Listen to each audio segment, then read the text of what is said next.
வாழ்க வையகம் வாழ்க வையகம்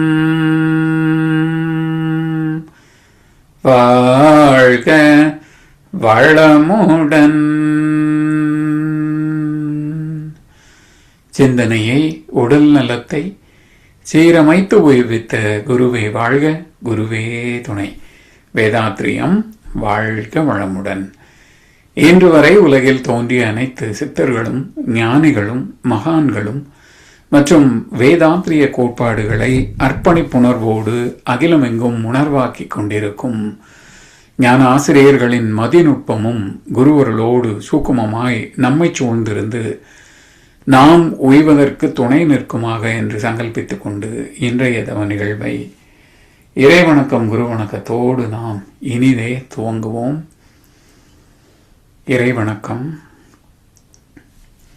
ஆதிகெனும் பரம்பொருள் மெய் எழுச்சி பெற்று அணுவென்ற உயிராகி அணுக்கள் கூடி மோதி இணைந்து இயங்குகின்ற நிலைமைக்கேற்ப மூலகங்கள் பலவாகி அவை இணைந்து வேதித்த கோடிகளாய் மற்றும் பிறப்பிறப்பிடை உணர்தல் இயக்கமாகி நீதிநெறி உணர் மாந்தராகி வாழும் நிலை உணர்ந்து தொண்டாற்றி இன்பம் காண்போம்.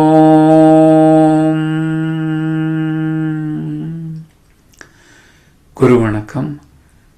அண்டமதில் உருவெடுத்து அறிவை பெற்று அவ்வறிவு ஒன்று முதல் ஆரதாகி கொண்டமேலாம் இவ்வுருவில் குறிப்பில்லாமல் கோடான கோடி எண்ணி அனுபவித்து கண்டவலன் என அறிய நினைந்தேனப்போ கருத்துணர்த்தி கனல் மூட்டி கருவாம் ஞான குண்டலினி எனும் என்மை உணர்வெழுப்பி குறித்தனை அறிவித்த குருவே அன்பே குருவே அன்பே.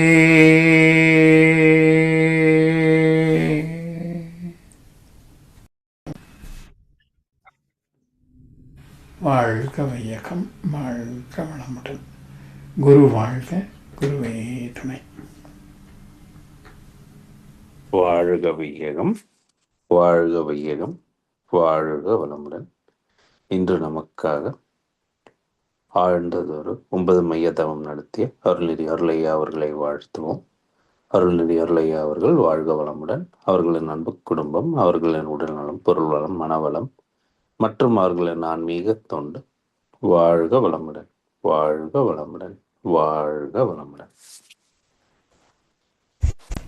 வாழ்களுடன் தொடர்ந்து ஞானமும் வாழ்வும் கவிதை தொகுப்பிலிருந்து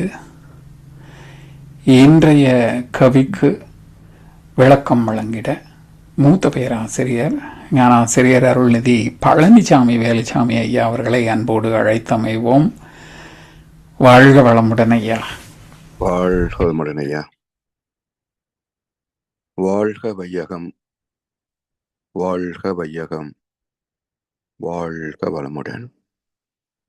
குரு வாழ்க, குருவே துணை. சான்றோர் பெருமக்களே, ஞானமும் வாழ்வும் கவிதை தொகுப்பின் தொடர் சிந்தனையில் உண்மை உணர்வு தலைப்பிலே பல கவிகளை சிந்தித்து வருகின்றோம். மேலும் ஒரு கவி இன்றைக்கு நான் எனது ஆற்றல் என்ற தலைப்பு. தெய்வநிலை பேரறிவு வேறு என்றால் திசை மாறும் சிந்தனைக்கு மயக்கமாகும். தெய்வம் என்றால் பொருள் நிலையா, அறிவு என்றால் தெய்வத்தின் இயக்க நிலை அனைத்துமாகும். தெய்வமே அறிவாக இயங்கும் பேற்றை திருவிளையாடல் என்றார் தெளிந்த நல்லோர். தெய்வம் நான், எனது ஆற்றல் அறிவு என்று தெளிந்திடுவாய், மனித பிறப்பு எய்தும் முக்தி. உண்மையான உணர்வை எய்துகின்ற போது அந்த மனநிலை வாழ்க்கை எப்படி இருக்கும்? அதுக்கான வழிமுறை பல கோணங்களிலே மகர்ஷி விளக்கி வருகின்றார்கள்.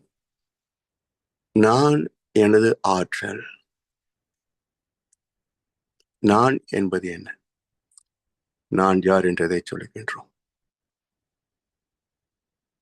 சுத்த வெளியே அறிவே தெய்வமாக, அதுவே நானாக வந்ததனால் அறிவே தெய்வம், அறிவே நானும் என்று சொல்கின்றோம்.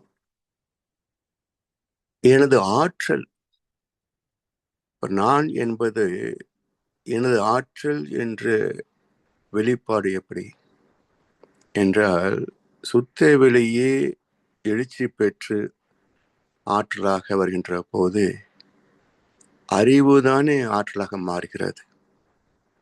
அறிவே ஆற்றலாக மாறியதனால்தான் எல்லா இயக்கத்திற்குள்ளும் ஒரு விதி உண்டு, ஒழுங்கமைப்பு உண்டு. அதே போல அறிவாக மனிதன் தன்னை அறிந்து கொள்கின்ற போது, உணர்கின்ற போது, அந்த அறிவின் ஆற்றல் தெய்வ நீதியோடு இணைந்து வாழக்கூடிய அற வாழ்க்கையாக அமைந்து போகும். இப்ப நான் எனது ஆற்றல் என்றார் அறிவும் அதன் இயக்க சீர்மையும் என்று அர்த்தம்.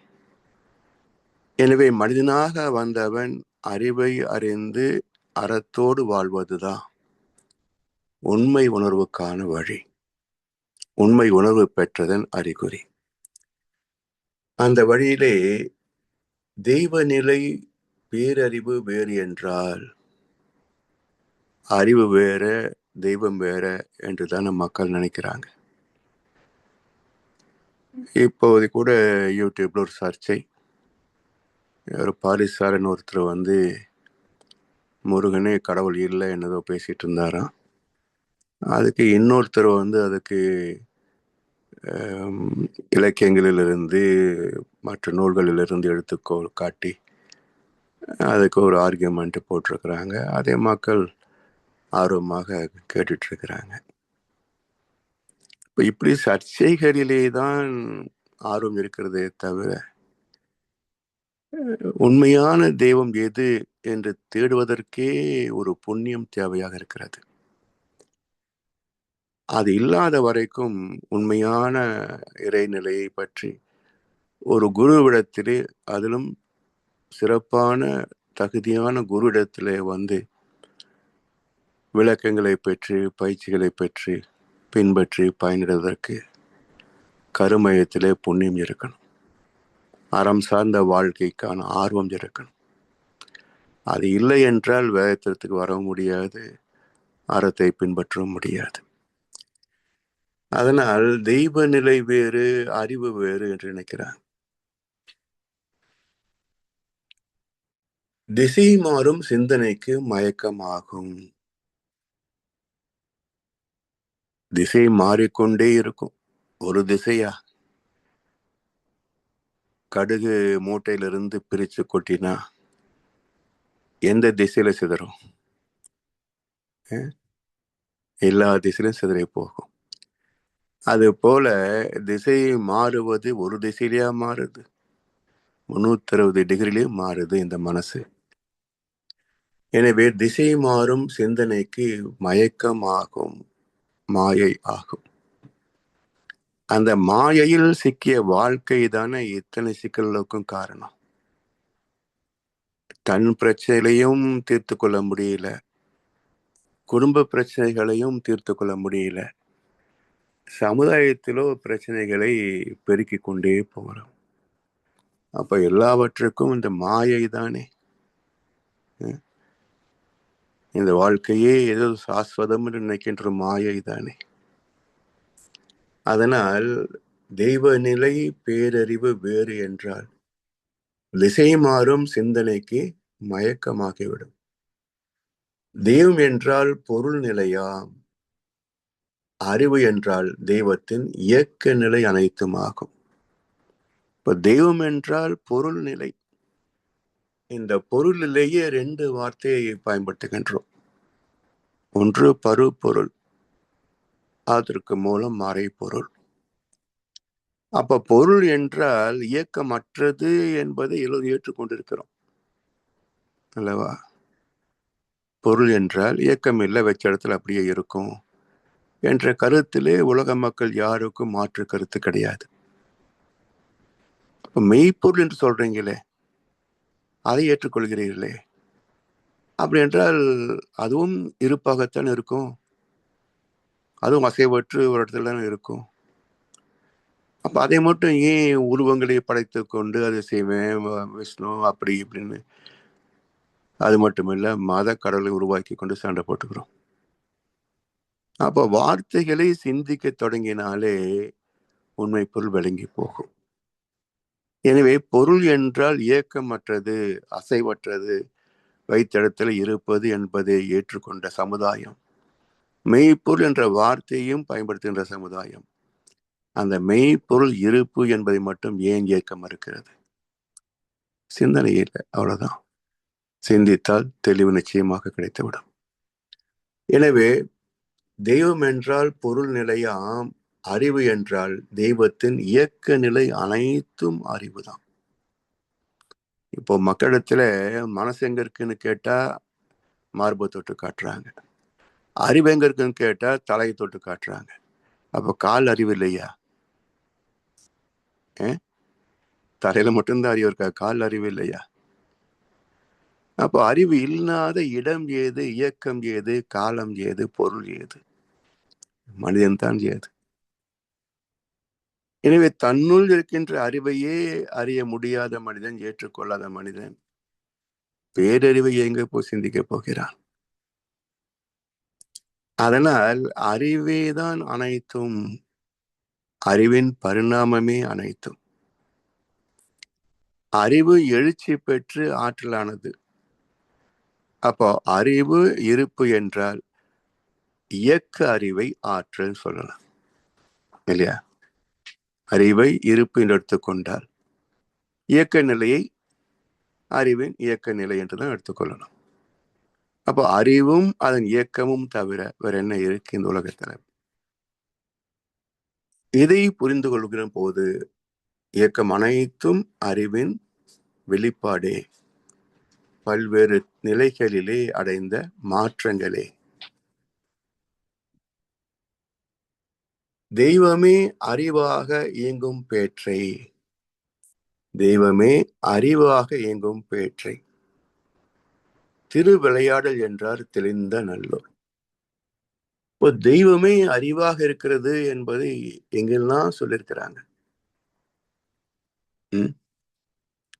அறிவுதான் அனைத்தும். இப்போ நாம் பல முறை சிந்தித்தது போல சைவ சித்தாந்தத்திலேயே தத்புருஷ என்றுதான் சொல்கிறது. அதாவது இறை சிந்தனை பற்றிய முதல் மகானே அறிவித்த கருத்துகளிலே முக்கியமான கருத்து அந்த சுத்த வெளி என்ற பேரறிவு. அதிலே 6 தன்மைகள் அடங்கி இருக்கிறது. அதிலே பிரதானமான தன்மை பேரறிவு. அதுதான் இயக்கம் வருவதற்கும் இயக்கத்திற்குள் ஒழுங்கு அமைவதற்கும் காரணம். இதை தொடர்ந்துதான் மற்ற 5 அம்சங்கள் வெளிப்பட்டன. அதனால் அந்த சுத்த வெளி என்ற ஆதிசிவம், அதை அறிவித்த முதல் மகானே அது தத் புருஷன் சொல்லிவிட்டாரு. அதே போல வைணவ சித்தாந்தத்தை எடுத்துக்கொண்டாலும் எத்தனை இதிகாசங்கள் ராமாயணம் மகாபாரதம் சொல்லியிருந்தாலும் அறிவின் பயணம் தானே. ராமாயணம் எடுத்துக்கிட்டீங்கன்னா ராம் அயனம் என்பது அறிவின் பயணம். த ஜேர்னி ஆஃப் கான்சியஸ்னஸ் தான்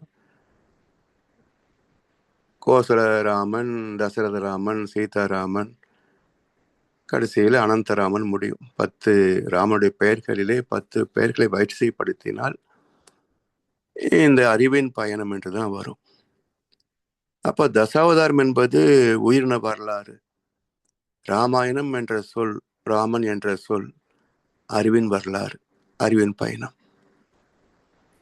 அதனால் அங்கேயும் பார்த்தீங்கன்னா அறிவுதான் எல்லாமாக மாற்றம் பெற்றிருக்கிறது. உன்னை நீதான் உணரான் என் வடிவம் தன்னை காட்டு என்று மகாபாரதத்திலேயும் அந்த மெய்ப்பொருள் என்பது உருவங்களை கடந்த நிலை, அருவ நிலை. அதே அருவம் தானே நம்மிடத்திலே அறிவாக இருக்கிறது. அதே அறிவு தான் உயிராக, மனமாக செயல்படுகிறது. அதுவே கிறிஸ்தவத்தை எடுத்துக்கொண்டால் அறிவை மிக அற்புதமாக வெளிப்படுத்தி விட்டார்கள் கிறிஸ்தவத்துல. அதுவும் குறிப்பாக இந்த முதல் ஆதி ஆகமத்திலேயே அதை குறிப்பிட்டுறாங்க. அப்போ அறிவு விருட்சத்தில் பிறந்தது அறிவு கனி. அப்போ அறிவு விருட்சம் என்பது பேரறிவு. அந்த பேரறிவிலே கிடைத்தது சிற்றறிவு என்ற, பகுத்தறிவு என்ற அறிவு கனி. அதனால் அறிவு கனியாக இருந்தால் சிக்கல் தீராது, பேதங்கள் மறையாது. பேதப்பட்ட ஒன்று பேரறிவோடு இணைந்திருக்க முடியுமா? துவைதத்தில் நம்பிக்கையுள்ள ஒருவன் அத்வைதத்தோடு எப்படி இணைய முடியும்? அதனால் out of the Eden garden, வெளியே போ. சரி, மீண்டும் ஈடன் தோட்டத்தில் போக முடியுமா? Returning back to Eden garden எப்படி போக முடியும் என்றால் அறிவை முழுவதும் அறிந்துவிட்டால் மறுபடியும் ஈடன் தோட்டத்திற்குள் போகலாம். அதனால் பகுத்தறிவாக பேதப்பட்டால் நீ இறைத்தன்மை இழந்து விடுகிறாய். அறிவு விருட்சத்தையே புசித்து விட்டால் தேவனாகவே மாறிவிடுகிறாய். பேதம் இல்லை, அதுதான் அத்வைத்தம். அப்ப வார்த்தைகளும் தத்துவங்களும் எல்லாம் பேசுறாங்க, ஆனா அதை பின்பற்றக்கூடிய வழிவகையும் சொல்லணும் இல்லை. இப்படி அறிவேதான் இறைநிலை என்பதை பல இடங்களில் உதாரணம் காட்டும். அதே போல திருவள்ளுவர் என்ன சொல்றாங்க? எப்பொருள் யார் யார் வாழ் கேட்பினும் அப்பொருள் மெய்ப்பொருள் காண்பது அறிவு. மெய்ப்பொருள் தெய்வம். அப்ப எந்த சொல்லை கேட்டாலும் அதற்கு மூலப்பொருள் என்ன? தெய்வம்தான், மெய்ப்பொருள் தான். அதே போல எப்பொருள் எத்தன்மைத்து ஆயினும் அப்பொருள் மெய்ப்பொருள் காண்பது அறிவு. ஒரு பொருள் எந்த நிலையில இருக்கு? கங்கை தீர்த்தமாகவா, இல்லை சாக்கடை நீராகவா? இதுல எது உயர்ந்தது, எது தாழ்ந்தது? கங்கை தீர்த்தத்திற்கும் சாக்கடை நீருக்கும் பேதம் தெரியாத போது நீ இறைவனை காண்பாய். இதுல அருவருக்கத்தக்கது எதுவும் இல்லை, பாராட்டத்தக்கது எதுவும் இல்லை.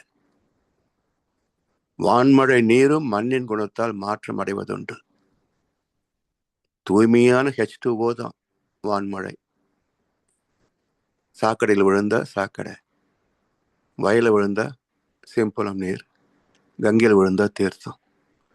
மழை மீதா குற்றம்.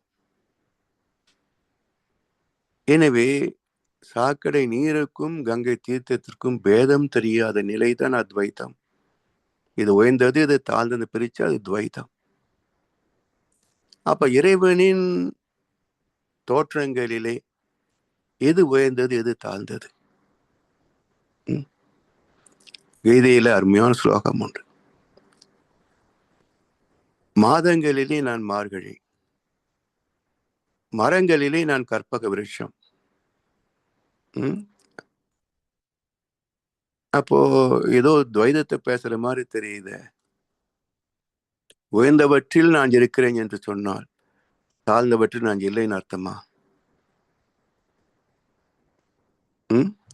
இந்த ஸ்லோகத்துக்கு அர்த்தம் என்ன? விபூதியோகம் முழுக்க இப்படித்தான் வரும். அப்போ உயர்ந்தவற்றில் நான் இருக்கிறேன் என்று சொன்னால் தாழ்ந்தவற்றில் இல்லை என்று அர்த்தமா? அதுக்குதான் இன்னொரு சொல்லிட்டாரு, யார் ஒருவன் எல்லா பொருட்களிலும் என்னை காண வல்லவனோ, எனக்குள்ளாக அனைத்தையும் காண வல்லவனோ, அவன் என்னை விட்டு நீங்குவதில்லை, நானும் அவனை விட்டு விலகுவதில்லை. அப்போது பேதம் கடந்த நிலை. அப்போ பேதத்தை பார்க்கலாமா அப்படின்னா அப்படி அர்த்தம் இல்லை அந்த ஸ்லோகங்களுக்கு. எங்கெல்லாம் அறிவு முழுமை பெற்றிருக்கிறதோ அந்த பேரறிவாகவே நான் இருக்கிறேன் தான் அர்த்தம். மற்றவெல்லாம் தாழ்ந்ததுன்னு அர்த்தம் இல்லை. மாதங்களிலே நான் மார்கழி என்றார். மார்கழி மாசம் முழுவதும் இறை சிந்தனைக்கு அர்ப்பணிக்கப்பட்ட காலம். அப்போ வேற்று சிந்தனை இல்லாமல், வேறு பொருள் பற்றிய நாட்டம் இல்லாமல் இறைவனை பற்றியே சிந்திக்கின்ற போது அது நானாகவே மாறிவிடுகிறேன். அப்ப பல வகை தோற்றங்கள் இந்த உலகத்தில் இருந்தாலும் எங்கே முழுமை பெறுகிறது என்றால் அந்த சுத்த வெளியோடு இணைகின்ற போது, கலக்கின்ற போது நிறை பெற்றுவிடுகிறான், முழுமை அடைகிறான். அதுதான் அந்த ஸ்லோகம் அர்த்தமே தவிர உயர்ந்தது தாழ்ந்ததெல்லாம் கிடையாது. இப்படி எந்த ஒரு மறை நூலை எடுத்து பார்த்தாலும் எங்கேயாவது மாற்று கருத்து இருக்கிறதான்னு பார்த்தா கிடையாது. தெய்வம் பல பல சொல்லி பகை தீயை வளர்ப்பவர் மூடர் என்றார் பாரதியார். தெய்வம் பல பல சொல்லி பகை தீயை வளர்ப்பவர் மூடர். பாரிசால ஒரு மூடன், அதுக்கு இந்த பக்கம் விளக்கம் சொன்னாரு, அவர் ஒரு மூடன். 2 அரைகுறைகள். அப்ப ஏதோ யூடியூப்ல போடணும், அதுல வியூஸ் அதிகமாகணும், காசு சம்பாதிக்கணும், இது ஒரு பிழைப்பு. அதனால தெய்வம் பல பல சொல்லி பகை தீயை வளர்ப்பவர் மூடர். உலகம் பூரா அப்படித்தான் இருக்கு. உய்வது அனைத்திலும் ஒன்றாய் எங்கும் ஓர் பொருள் ஆனது தெய்வம். உய்வது அனைத்திலும் ஒன்றாய், இதெல்லாம் இங்கே வாழ்ந்து கொண்டிருக்கிறதோ, இங்கே கொண்டிருக்கிறதோ, அது எல்லாம் இருக்கின்ற ஒரே பொருள் தெய்வம். அதனுடைய சிறப்பு பேரறிவு. அதனால் இதெல்லாம் எப்படி வந்தது என்றால் பாரதி இன்னொரு கவியில சொல்வாரு, சக்திகள் யாவும் அதுவே. எத்தனை வகையான எனர்ஜி நாம் பார்த்தாலும் சக்திகள் யாவும் அதுவே. பல் சலனம் பிறத்தல் இறத்தலும் அதுவே. எத்தனை இயக்கங்கள், எத்தனை பிறப்புகள், எத்தனை இறப்புகள். பல் சலனம் பிறத்தல் இறத்தலும் அதுவே. சரி, இந்த உலகம் எப்படி இருக்கு, பூமி எப்படி இருக்கு? நித்தியமாம் இவ்வுலகில் கடல் நீரில் சிறு துளி போலும் இப்பூமி என்றார். அவர் வெறும் விடுதலை கவிஞரா? என்ன ஓமானம் பாருங்க. கடல் எவ்வளவு பெருசு, அதுல இருந்து ஒரு துளி நீர் எடுத்தால் அது எவ்வளவு சிறுசுங்க. அது போல இந்த உலகம் என்ற பிரபஞ்சத்தில் பூமி என்ற உருண்டையை பார்த்தோம் என்று சொன்னால் கடல் நீரில் ஒரு துளியை எடுத்து பார்ப்பது போல நித்தியமாம் இவ்வுலகில் கடல் நீரில் சிறு துளி போலும் இப்பூமி. அப்ப பூமியே சிறு துளி, சிறு புள்ளி என்றால் இவன் எங்க பெரும் புள்ளி? இவன் எங்க பெரும் புள்ளி? அதனால் இதெல்லாம் மயக்க உலகத்தில் ஒரு மரியாதை, அடிமைத்தனம். தெளிந்து விட்டால் அவரவர் திறமைக்கு அவரவர் தொழில் பார்க்கலாம். நீ பிரதமரா? ஓகே, உன்னுடைய திறமைக்கு உன்னுடைய செயலை நாட்டு மக்களுக்காக செய்கிறாய். நீ முதல் மந்திரியா? ஓகே, உன்னுடைய திறமைக்கு அதை செய்துட்டு. நான் ஒரு பியூனா? பரவாயில்ல, என்னுடைய திறமைக்கு இதுதான். பியூன் இல்லைன்னா வேலை நடக்காது. முதல் மந்திரி இல்லைன்னா மாநிலம் நடக்காது. பிரதம மந்திரி இல்லைன்னா நாடு நடக்காது. அதுக்குள்ள எத்தனையோ பேர் எல்லாரும் சும்மா இருக்கல, எல்லாரும் வேலை செய்கிறாங்க. அப்ப அவரவர் திறமைக்கும் இயல்புக்கும் தகுதிக்கும் ஆற்றலுக்கும் தகுந்த ஒரு வேலையை பார்க்கிறாங்க. எது உயர்ந்தது, எது தாழ்ந்தது? அதனால் எதை பார்த்தாலும் இந்த பிரிவினை மனம் இருக்கு பாருங்க. இந்த மனம் என்பதே அடிப்படை ரெக்கக்னிஷன், உணரும். உணர்ந்தால் அடுத்த வேலை டிஸ்கிரிமினேஷன், பிரித்து பார்க்கும். பிரிச்சதுக்கு அப்புறம் எது எனக்கு வேணுமோ அதை எடுத்துக்கும். என்ஜாய்மெண்ட். இதுதானே மனதின் அடிப்படை. அதனால் மனதாக இருக்கின்ற வரைக்கும் அறிவை அறிய முடியாது. சிக்கலை உருவாக்கத்தான் முடியுமே தவிர தீர்க்கவும் வழி தெரியாது. அதனால் மனம் அறிவாக மேன்மை பெற வேண்டும். மனம் என்ற எல்லைக்கோட்டை கடந்து அறிவு என்ற எல்லையற்ற நிலைக்கு உயர வேண்டும்.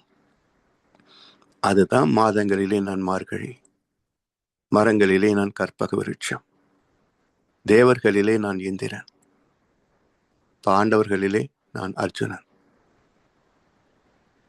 ஏன் தர்மன்னு சொல்லலை? அவன் தான் தர்மபுத்திரன்.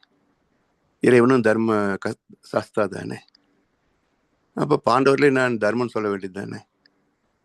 என்றால் இது பேரறிவு, மனம் பகுத்தறிவு. அப்போ இந்திரனுக்கு பிறந்தவன் தானே அர்ஜுனன். அதனால் இந்திரன் தேவேந்திரன் என்பது ஜீவகாந்தம். ஜீவாந்தத்தின் பதிவுகளே மனமாக வெளிப்படுகிறது.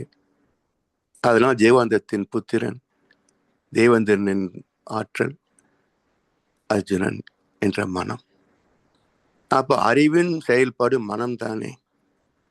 அதனால் பாண்டவர்களிலே நான் மனம், பேரறிவாகிய நான் பாண்டவர்களிலே மனமாக இருக்கிறேன், அர்ஜுனனாக இருக்கிறேன். இப்படி எந்த ஒரு கருத்தை சொன்ன மகானும் முரண்படவே இல்லை. அதை படித்த அரைவேக்காடுகள் தான் முரண்பட்ட கருத்துக்களை சொல்லி மக்களை திசை மாற்றி எப்ப பாரு கடவுளை வைத்து ஒரு பிரச்சனை, சண்டை, சச்சரவு. சும்மா இருக்க வேண்டியதுதானே. இவங்க பெருசு ஆராய்ச்சி பண்ணி கண்டுபிடிக்கிற மாதிரி. சரி. தெரிந்திடுவாய் மனித பிறப்பு எய்து முக்தி, தெய்வம் நான் எனது ஆற்றல் அறிவு என்று தெளிந்திடுவாய் மனித பிறப்பு எய்தும் முக்தி. அப்போ தெய்வமாக தெளிந்த நிலை, தெளிவு எப்போ வரும்? அனுபவத்தில் தான் தெளிவு பிறக்கும். அப்ப தெளிந்த நல் அறிவு வேண்டும் என்றாரே பாரதியார். அந்த தெளிந்த நல் அறிவு தான் பேரறிவு. ஏன்னா தெளிவாக இருக்கணும், நல்லதாக இருக்கணும். அப்போ ஈடன் என்ற சொல்லுக்கு என்ன அர்த்தம்? The part of land with is own purity and beauty. அதான் ஈடன் என்ற சொல்லுக்கு விளக்கம். With is own purity and beauty. அவருடைய தூய்மைத்தன்மையும் அழகும் தான் ஈடன் தோட்டம். அப்ப இறைவனின் தூய்மைத்தன்மையும் அறிவும் தானே. அதனால் தெளிந்த நல் அறிவு, அதான் முழுமை பெற்ற அறிவு. அந்த முழுமையிலே, அந்த தெளிவினிலே மனித பிறப்பு எய்தும் முக்தி. வேற என்ன இருக்கு? இன்னும் வேற என்ன வேண்டும்? இப்பேறு பெற்ற பின்னர் எடுத்த மனித பிறப்பு எய்தியதே முழுமை. இதற்கு மேல் சிறப்பான ஒன்று வேற என்ன இருக்க முடியும்? இல்லையா? அப்ப எதை அடைந்தால் உயர்வு என்று மனிதன் நினைக்கிறானோ அத்தனையுமே குறைவுடையவைத்தான். நிறைவுடைய ஒன்று பேரறிவு மட்டுமே. அதனால் யார் பேரறிவோடு இணைந்து விடுகிறார்களோ அவர்களே வாழ்க்கையின் உச்சம் தொட்டவர்கள், அடைய முடியாத ஒன்றை சாதித்தவர்கள். அப்படிப்பட்ட மேன்மையை அடைவதற்கு இந்த சமுதாயத்திற்கே பெரும் கருணையோடு ஒரு வாழ்க்கை நெறிமுறை அளித்த மகான் வேதத்திரி மகர்ஷி அவர்கள். எனவே அவருடைய பாடத்தின் அடிச்சுவடு என்ன என்றால், நம் கடமை அறவாழ்வின் நாட்டத்தை சிறக்கட்டும் என்று சொல்லி வாய்ப்பளித்த செய்மடுத்த அனைவருக்கும் நன்றி பாராட்டி இன்றைய சிந்தனையை நிறைவு செய்கின்றோம். வாழ்க வளமுடன், வாழ்க வளமுடன், வாழ்க வையகம். வாழ்க வளமுடன் ஐயா. வாழ்க வளமுடன் ஐயா. தொடர்ந்து மகான் கவிகளுக்கு மிகச்சிறப்பாக விளக்கங்கள் வழங்கி நம்மை சீராக வழி நடத்தி கொண்டிருக்கும் மூத்த பேராசிரியர் ஞானாசிரியர் அருள்நிதி பழனிசாமி வேலுசாமி ஐயா அவர்களும் அவரது அன்பு குடும்பத்தினரும் அருட்பெயர் ஆற்றல் கருணையினால் உடல் நலம் நீளாயுள் நிறை செல்வம் உயர் புகழ் மெய்ஞானம் ஓங்கி வாழ்க வளமுடன் வாழ்க வளமுடன் வாழ்க வளமுடன். நன்றிகளை வாழ்க வளமுடன் ஐயா. வாழ்க வளமுடன். பாடல்கள் பாடி நிறைவு செய்வோம். வேதாத்திரிய பாடல் பாட அருள்நிதி ஸ்ரீராம் ஜேபி ஐயா அவர்களும், பிரம்மஞான கவி பாட அருள்நிதி நீமா சுரேஷ்குமார் அம்மா அவர்களும், உலக நல வாழ்த்து பாட அருள்நிதி பிரதீப் துரை ஐயா அவர்களும். வாழ்க வளமுடன். வாழ்க வளமுடன். வேதாத்திரிய பாடல். போரில்லா நல்லுலகம், பொருள் துறையில் சமநீதி, நேர்மையான நீதிமுறை, நிலவுலகிற்கோராட்சி, சீர் செய்த பண்பாடு, சிந்தனையோர் வழிவாழ்வு, சிறப்புணர்ந்த பெண் மதிப்பு, தெய்வ நீதி வழிவாழ்தல், தேர் திருவிழா தவிர்த்தல், சிறுவர்க்கே விளையாட்டு, செயல் விளைவு உணர்கல்வி, சீர்காந்த நிலை விளக்கம், பார் முழுதும் உணவு நீர் பொதுவாக்கல், பல மதங்கள் பல கடவுள் பழக்கம் ஒழித்து உண்மை ஒன்றை தேர்ந்தெடுத்தல். வாழ்தலும். வாழ்க வையகம், வாழ்க வையகம், வாழ்க வளமுடன். குரு வாழ்க, குருவே துணை. பிரம்மஞான கவி. இறைவெளியே தன்னிருக்க சூழ்ந்தழுத்தும் ஆற்றல், இதன் திணிவு மடிப்பு விழ சுழலும் விண்ணாம், நிறைவெளியில் விண் சுழல நெருக்குகின்ற உரசல், நிலைவெளியில் எழுப்புகின்ற நேரலைகள் காந்தமாம், மறைபொருளாம் காந்தம் தன் மாத்திரைகள் ஐவகை, மலைக்காதீர்வின் கூட்டம் மாபூதம் ஐந்துமாம், முறையாய காந்த அலை மனமாம் உயிருடல்களில் மதி உயர்ந்து உண்மை பெற மா பிரம்ம ஞானமாம், மா பிரம்ம ஞானமாம். நன்றிகள் ஐயா. வாழ்க வளமுடன். வாழ்க வளமுடன். உலக நல வாழ்த்து. உலகமெல்லாம் பருவமழை ஒத்தபடி வெய்யட்டும், உழவரெல்லாம் தானியத்தை ஓப்புடனே பெருக்கட்டும், பல தொழில்கள் புரிகின்ற பாட்டாளி உயரட்டும், பகுத்துணர்வில் தொகுத்துணர்வு பண்பாட்டை உயர்த்தட்டும், கலகங்கள் போட்டி வகை கடந்தாட்சி நடக்கட்டும், கல்லாமை கடன் வறுமை கலகங்கள் மறையட்டும், நலவாழ்வை அளிக்கும் மெய்ஞான ஒளி வீசட்டும், நம் கடமை அறவாழ்வின் நாட்டத்தே சிறக்கட்டும், நம் கடமை அறவாழ்வின் நாட்டத்தே சிறக்கட்டும். வாழ்க வையகம், வாழ்க வையகம், வாழ்க வளமுடன். நன்றிகள் ஐயா. வாழ்க வளமுடன். இன்றைய தவத்தில் கலந்து கொண்ட நண்பர்கள், தவத்தை வழிநடத்தியோர், நற்சிந்தனை வழங்கியோர், பாடல்கள் பாடியோர் அனைவரும் வாழ்க வளமுடன். அவர்களின் அன்பு குடும்பம், அவர்களின் உடல் நலம், மனவளம், பொருள் வளம், அருள் தொண்டு, ஆன்மீக தொண்டு வாழ்க வளமுடன், வாழ்க வளமுடன், வாழ்க வளமுடன். இத்துடன் இன்றைய காலை தவம் நிகழ்வு மகிழ்வோடும் நிகழ்வோடும் இதை நிறைவு பெறுகிறது. இறையர்களும் குருவர்களும் நம் அனைவரையும் எப்பொழுதும் சூழ்ந்திருந்து நம்மை இந்த இறைநிலை உணர் பயணத்திலே சிறந்த முறையிலே வழிநடத்தட்டும் என அனைவரையும் வாழ்த்தி வணங்கி நன்றி கூறி அம்புகிறோம். வாழ்க வையகம், வாழ்க வையகம், வாழ்க வளமுடன்.